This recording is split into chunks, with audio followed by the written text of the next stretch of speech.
ओम नमः शिवाय। शनि प्रदोष व्रत कथा। गर्गाचार्य जी ने कहा, हे महामते, आपने शिव शंकर को प्रसन्न करने हेतु समस्त प्रदोष व्रत का वर्णन किया। अब हम शनि प्रदोष की विधि सुनने की इच्छा रखते हैं, सो कृपा करके सुनाइए। सूत जी बोले, हे ऋषियों, निश्चित रूप से आपका शिव जी और पार्वती जी के चरणों में अत्यंत प्रेम है। मैं आपको शनि त्रयोदशी के व्रत की विधि बतलाता हूँ, सो ध्यान से सुने।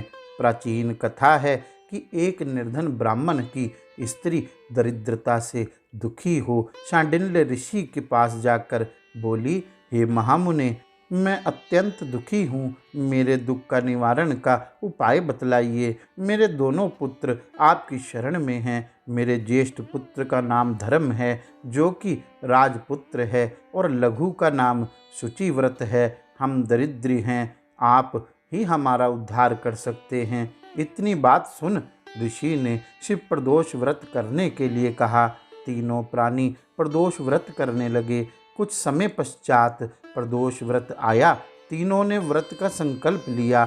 छोटा लड़का, जिसका नाम शुचिव्रत था, एक तालाब पर स्नान करने को गया तो उसे मार्ग में स्वर्ण कलश धन से भरपूर मिला। उसको लेकर वह घर आया। प्रसन्न हो माता से कहा कि माँ, यह धन मार्ग में प्राप्त हुआ है। माता ने धन देखकर शिव महिमा का वर्णन किया। राजपुत्र को अपने पास बुलाकर बोली, देखो पुत्र, यह धन हमें शिवजी की कृपा से प्राप्त हुआ है, अतः प्रसाद के रूप में दोनों पुत्र आधा आधा बांट लो। माता का वचन सुन राजपुत्र ने शिवजी एवं पार्वती जी का ध्यान किया और बोला, पूज्या, यह धन आपके पुत्र का ही है, मैं इसका अधिकारी नहीं हूँ। मुझे शंकर भगवान और पार्वती माता जब देंगे तब लूँगा। इतना कहकर राजपुत्र शंकर जी की पूजा में लग गया। एक दिन दोनों भाइयों का प्रदेश भ्रमण का विचार हुआ। वहाँ अनेक गंधर्व कन्याओं को क्रीड़ा करते हुए देख शुचिव्रत ने कहा, भैया, अब हमें इससे आगे नहीं जाना चाहिए। इतना कह शुचिव्रत उसी स्थान पर बैठ गया। परंतु राजपुत्र अकेले ही स्त्रियों के बीच जा पहुंचा। वहां एक अति सुंदरी स्त्री राजकुमार को देख मोहित हो गई और राजपुत्र के पास पहुंचकर अपनी सखियों से कहने लगी कि हे सखियों, इस वन के समीप ही जो दूसरा वन है, तुम वहां जाकर देखो। भांति भांति के पुष्प खिले हैं, बड़ा सुहावना समय है, उसकी शोभा देख कर आओ। मैं यहाँ बैठती हूँ, मेरे पैर में बहुत पीड़ा है। ये सुन सब सखी दूसरे वन में चली गई। वह सुंदरी राजकुमार की ओर देखती रही। इधर राजकुमार भी उसे कामुक दृष्टि से निहारने लगा। युवती बोली, आप कहाँ रहते हैं? वन में कैसे पधारे? किस राजा के पुत्र हैं? क्या नाम है? राजकुमार बोला, मैं विदर्भ नरेश का पुत्र हूँ, आप अपना परिचय दें। युवती बोली, मैं विद्रवीक नामक गंधर्व की पुत्री हूँ, मेरा नाम अंशुमति है। मैंने आपकी मनःस्थिति को जान लिया है कि आप मुझ पर मोहित हैं। विधाता ने हमारा तुम्हारा संयोग मिलाया है। युवती ने मोतियों का हार राजकुमार के गले में डाल दिया।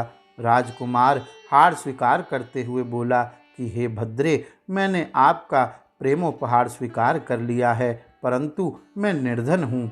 राजकुमार के इन वचनों को सुनकर गंधर्व कन्या बोली कि मैं जैसा कह चुकी हूँ वैसा ही करूँगी, अब आप अपने घर जाइए। इतना कहकर गंधर्व कन्या सखियों से जा मिली। घर जाकर राजकुमार ने शुचिव्रत को सारा वृतांत सुनाया। जब तीसरा दिन आया, वह राजपुत्र शुचिव्रत को लेकर उसी वन में जा पहुँचा। वहीं गंधर्वराज अपनी कन्या को लेकर आ पहुँचा। इन दोनों राजकुमारों को देख आसन दे कहा कि मैं कैलाश पर गया था।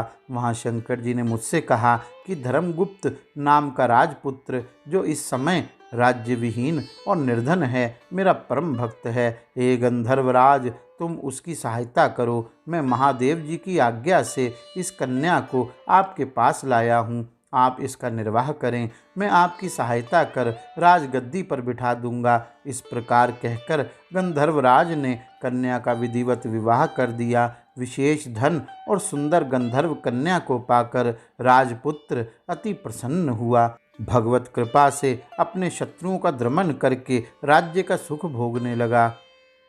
गौरी शंकर भगवान की जय। ओम नमः शिवाय।